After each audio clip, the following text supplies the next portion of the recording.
When I turned 18, my parents forced me into marriage. No one told me that I'd be marrying my father. Last year, it was my eldest sister. This year, it's my turn. For as long as I can remember, my two sisters and I were raised in a very traditional household. I never could have guessed what was going to happen when I turned 18. We had a lot of unusual rules. Children were to be seen and not heard. There was no laughing or playing. We spoke when we were spoken to, unless we were alone with each other. But even then, it was only hushed tones and hushed voices. I got used to it, not knowing the horrifying secrets my parents were hiding. Our mother was like our teacher. She taught us how to read, cook, and sew. We would sew our own dresses and get beautiful cloths of all colors, except for white. When I asked for white so I could make an Easter dress, I was told that white was only for my day. Looking back at it, I should have realized what she meant. Maybe I could have saved myself. My mother would also sometimes smile and say, "You will make him so happy one day." When I asked who he was, I was spanked with the wooden spoon so hard that I couldn't sit down for 2 days. My eldest sister, Julie, would sneak ice while my youngest sister, Anna, would keep an eye out. If they were caught soothing or comforting me, they would suffer the same, if not worse. Our father had a very good job. When he would come home, our mother would hand him a drink, take off his shoes, and give him a foot massage. He would watch the news while she served him dinner, his slippered feet propped on the ottoman. He would sometimes ask us to show him what we did for the day, be it sewing or penmanship. One day when I was 16, I caught my mother in the kitchen, weeping. She was clutching her pearl necklace, her mascara running down her face, her curls not as tight as they normally were.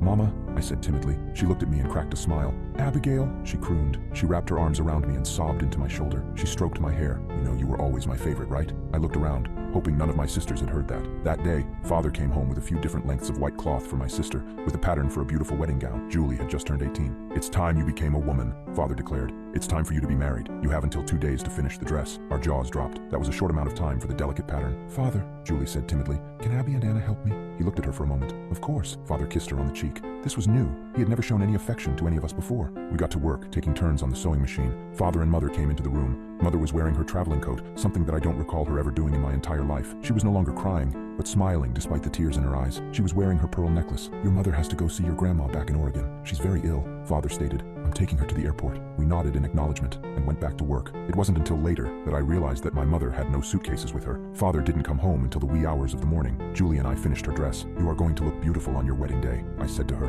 She started to cry. "I don't want to get married." I tried to console her. Father called for us to put the dress back on the mannequin and come back into the room. "Girls," he cleared his throat, "there was an accident. Your mother's plane crashed, and she's gone." We started to cry, but the wedding ceremony is still happening tomorrow as planned. That night, Julie came into my room after Father went to sleep. She whispered to me, "We're in trouble." "Why?" I whispered back. She shook her head and started to cry. The next day, a strange man came into the house. I was told to go get Julie ready for the wedding. We assumed that the man that came was the groom, but he had said nothing to us. The music started playing on our RCA record player. It was the song, "Here Comes the Bride." I helped Julie with her veil, and I walked behind her, helping her with her train. The man that came in was the minister. Father stood at the side of the altar where the groom would stand, holding his hands out to Julie. In one hand was a ring, and in the other the pearl necklace that I had last seen on Mother. Anna and I were too stunned and too scared to speak. Julie was silently crying while Father and the minister were smiling from ear to ear. "Will there be anything else?" the minister asked my father. "No. Pick whichever one you want," Father said, regarding Anna and myself. He sized us up for a moment before he grabbed Anna's hand. "Julie, Abby." She started to struggle and cry, but the minister quickly backhanded her.